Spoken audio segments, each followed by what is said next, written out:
Serangan jantung adalah satu pengalaman yang akan mengubah kehidupan anda. Fokus rawatan dan nasihat selepas serangan jantung adalah untuk mengelakkan serangan jantung kali kedua dan untuk mengelakkan penyakit-penyakit yang berkaitan seperti lemah jantung, strok dan sakit buah pinggang. Dalam video ini saya akan sentuh 3 perkara yang penting dalam hal serangan jantung, iaitu merokok, ubat-ubatan dan rawatan susulan. Risiko untuk mengalami serangan jantung adalah 4 kali lebih tinggi untuk perokok berbanding dengan orang yang tidak merokok. Dan apabila tengah mengalami serangan jantung, risiko kematian adalah 70% lebih tinggi bagi yang merokok. Walau bagaimanapun, risiko serangan jantung kali kedua boleh dikurangkan sebanyak 50% jika anda berhenti merokok selepas serangan jantung pertama. Selepas serangan jantung, pesakit yang merokok memang tidak ada pilihan lain selain berhenti merokok.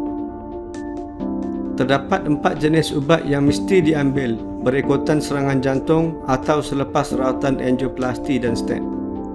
Pertama adalah ubat cair darah, kedua ubat kolesterol atau statin, ketiga ubat-ubat untuk pelihara dan membaiki otot jantung yang rosak selepas serangan jantung.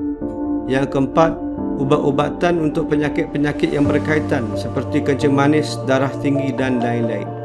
Selepas serangan jantung atau rawatan angioplasti dan stent, gabungan 2 ubat cair darah yang berbeza mesti diambil untuk mencegah serangan jantung di masa hadapan dan bagi mengelakkan pembentukan darah beku di dalam stent.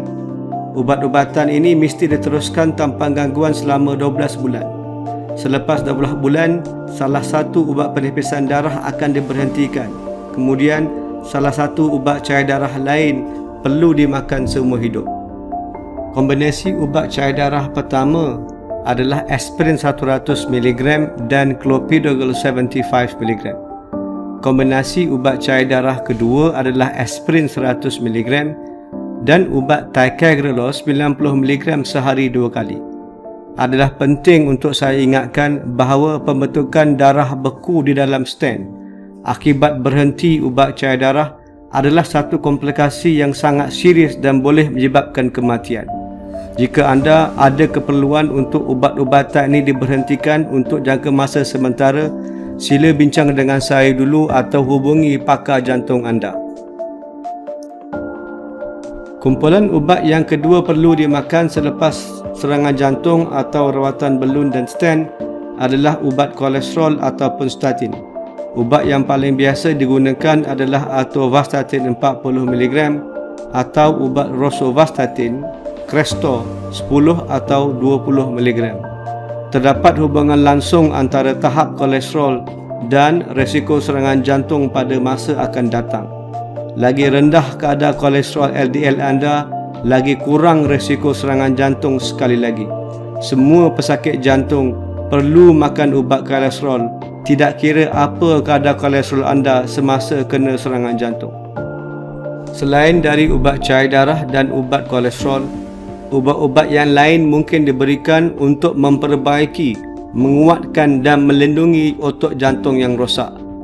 Anda perlu yakin dan faham, walaupun ubat-ubatan ini lebih dikenali sebagai ubat tekanan darah, ubat ini terbukti dapat meningkatkan fungsi jantung dan lindungi buah pinggang anda. Walaupun anda tidak menghadapi masalah tekanan darah dan walaupun tekanan darah anda mungkin rendah dan normal. Akhirnya, sudah tentu jika anda mempunyai penyakit-penyakit lain seperti darah tinggi dan kencing manis, anda akan diberikan ubat-ubat yang sepatutnya. Perlu dipahami bahawa pemulihan selepas serangan jantung adalah perjalanan sepanjang hayat. Perjalanan ini memerlukan tindak lanjut, rawatan susulan dan pengawasan berterusan. Jenis ubat dan dos perlu disesuaikan bergantung kepada kesihatan dan keadaan anda. Kesimpulannya senang saja. Lepas serangan jantung, anda mesti berhenti serokok. Ubat yang saya bagi semua kena makan. Ubat yang saya tak bagi tak perlu makan. Bila ada appointment mesti datang. Bawa semua ubat-ubatan dalam setiap appointment dan catat tekanan darah dan denyut jantung di rumah bawa sekali buku blood pressure untuk saya periksa setiap kali appointment. Sekian, terima kasih. Thank you very much for watching.